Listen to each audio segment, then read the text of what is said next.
Having this disease has been very difficult, from the diagnosis to where I am today.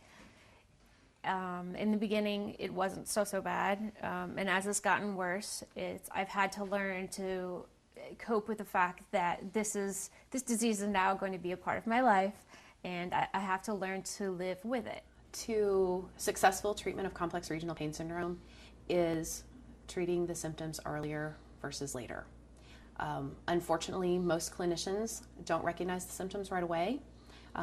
Most patients don't get diagnosed early, and therefore the treatment isn't initiated as soon as it can be. So you have not done any stress loading, any scrubbing, any carrying as part of your treatment for complex regional pain syndrome?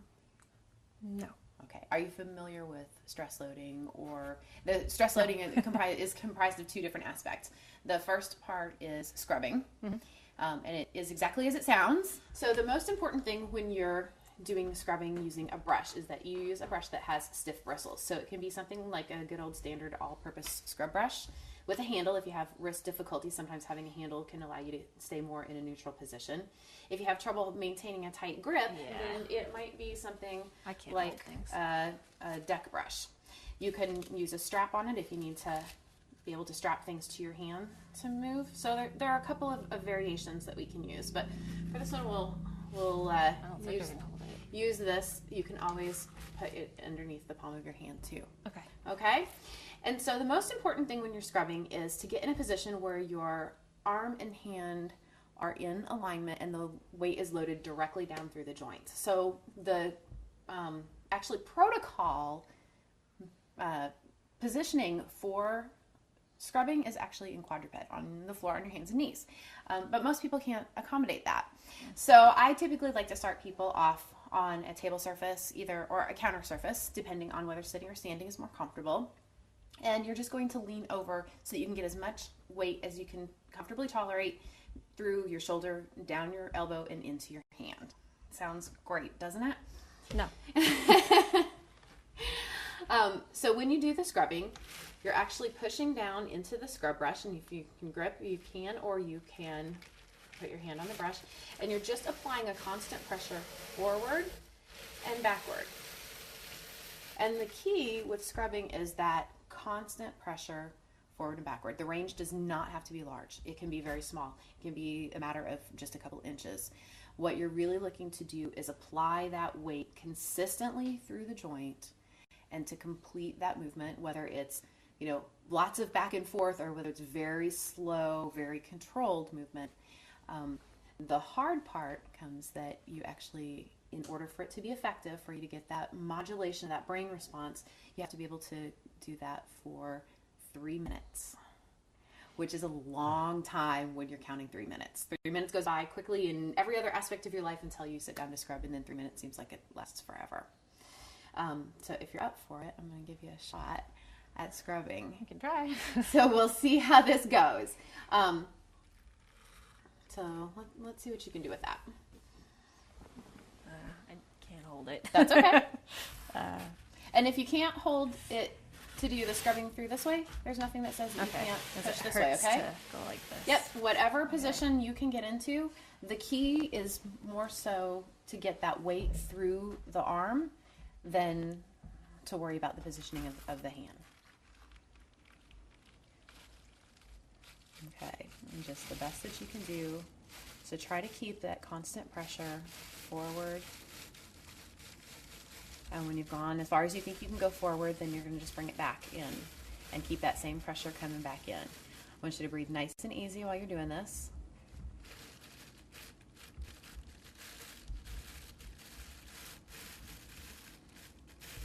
Good. Keep breathing.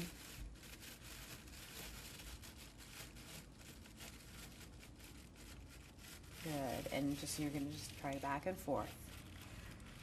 Ooh. It does. This is the one aspect of therapy that your therapist will ask you to do that will absolutely, without a doubt, increase your pain. And there's no way around that. I have it up to, it actually goes to my shoulder. So. Mm-hmm. This is the aspect that with most of my patients, with the treatment that I do, I want to keep their pain level within 1 to 2 levels above their baseline when they're doing therapy. With scrubbing, I may send you through the roof. But the key to this protocol being effective is getting that 3 minutes of uninterrupted scrubbing. And so that can be very difficult to do, because when you're having a lot of pain, it's really hard to stay motivated and really work through that 3 minutes.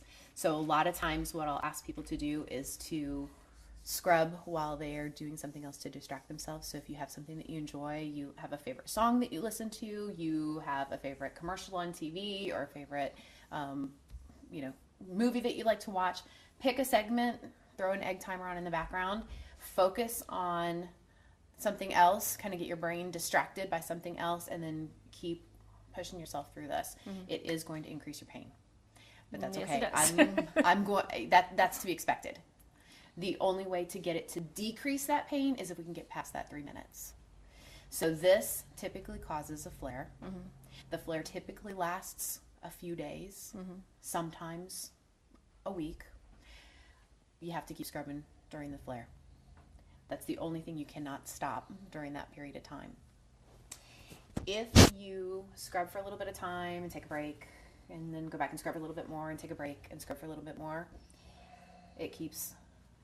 we hit that threshold for pain, but we don't get breakthrough it. So we keep challenging and getting that 10 on the 10 out of 10 pain scale, but we don't actually get the relief that comes by getting through that 3 minute period of time. You're probably going to hit the 10 when you do the activity. It's going to be easy to get to. But with the research studies that have been done have shown the efficacy with that 3 minute, the minimum of 3 minutes of scrubbing. So you have to be able to really kind of wrap your brain around the fact that this is 3 minutes and you're going to power through it, and you're going to use all of your different pain management strategies to get yourself through that 3 minutes of time. And then you're going to do it 2 more times in the same day. So you're going to do 3 times throughout the day. What I don't like to see people do is to scrub for 3 minutes and then say, okay, I've got this. I'm gonna power through this. I'm gonna scrub for 3 minutes, then I'm gonna take a quick break, and then I'm gonna do my more 3 minutes, and then one more quick break, and then I'm gonna get my 3 minutes done. So I've done my 9 minutes today, all within the span of an hour, and you will hate me later. You need to stretch it out.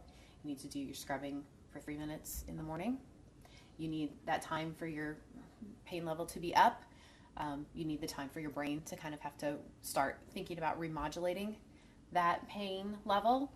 You need that break for your brain to get used to things, your pain to start to lessen again, and then you need to be able to introduce the task again. So you want to be able to do it like in the morning, in the middle of the day, in the afternoon. It has to be a consistent level of activity multiple times during the day. Short spurts. Eventually, with scrubbing, you will increase the time. As your pain decreases, you'll start increasing the amount of time that you scrub until you get to about 10 to 15 minutes in a session, which sounds like a really, really long time when you think of 3 minutes being extremely long right now. Once that starts to get comfortable, though, and it doesn't bother you so much, then you'll need to move to something that gives you the vibration of the bristles, or something that you have to try to hang on to, like the Distrofile. Because with this, it's a larger grip, but you're also having to press down and apply weight as well as maintain a grip. And that's great because it gives you 2 different things. It gives you that weight loading, but it also starts working on the hand strength and getting that functional grip. Just do what I did before. Where I get the most pain right now is through here, because I get a lot of spasming in this area. And the weight bearing for with scrubbing can actually be very beneficial for the spasms as well as the pain, because that weight loading helps to inhibit that kind of reflex arc, and can help to decrease the spasms over time. So the more weight we can get through the joint, through that muscle, if you were able to stand or even to stoop, it would allow you to put more weight through your arm and your hand. So actually getting into a position where you are completely with your shoulder joint over top of your hand. So standing at a counter, or this is kind of an awkward position because it's a little bit low, but being able to lean in and really get that nice weight driven down, really using your body weight to drive down through the arm and not having to push so hard through the arm itself, but using a little bit more body weight to keep that movement going out and back, and really trying to keep that consistent weight through the whole time while you're doing the 3 minutes. Okay. I don't know with your positioning, given that you've got lower extremity that's affected as well as the upper extremity, if you're able to do that, but that might be something to look at.